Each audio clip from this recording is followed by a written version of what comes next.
Russian President Vladimir Putin recognized two new countries overnight, both pieces of Ukraine, and ordered in Russian tanks and troops to back them up.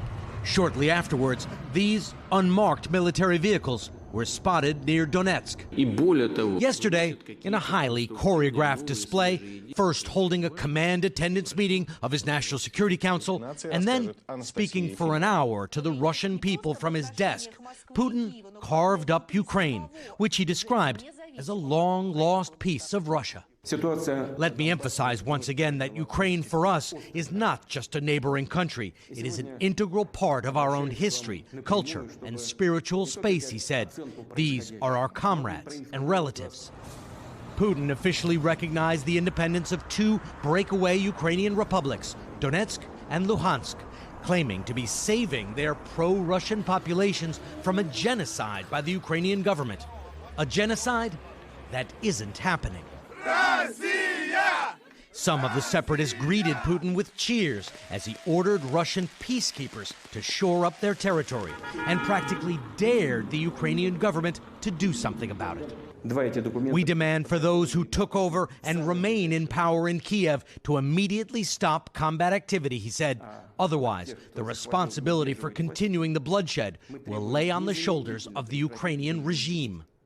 The White House fears recognizing the Ukrainian separatists may be the opening move in a wider Russian war, but stopped short of calling it an invasion, convening an 11th-hour meeting last night of the UN Security Council. Ukraine's President Zelensky denounced Putin's move as a violation of Ukraine's sovereignty and called on the country's supporters to sanction Russia now. Russia already had troops in Donetsk and Luhansk, home to roughly 2 million Russian speakers, including hundreds of thousands of Russian citizens. Russia helped the territories break away from Ukraine after a democratic revolution overthrew the country's pro-Russian president in 2014.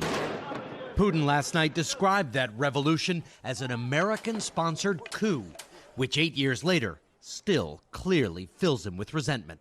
Why was it necessary to make an enemy out of us, Putin asked.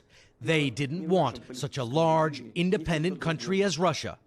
In this lies the answer to all questions, he said.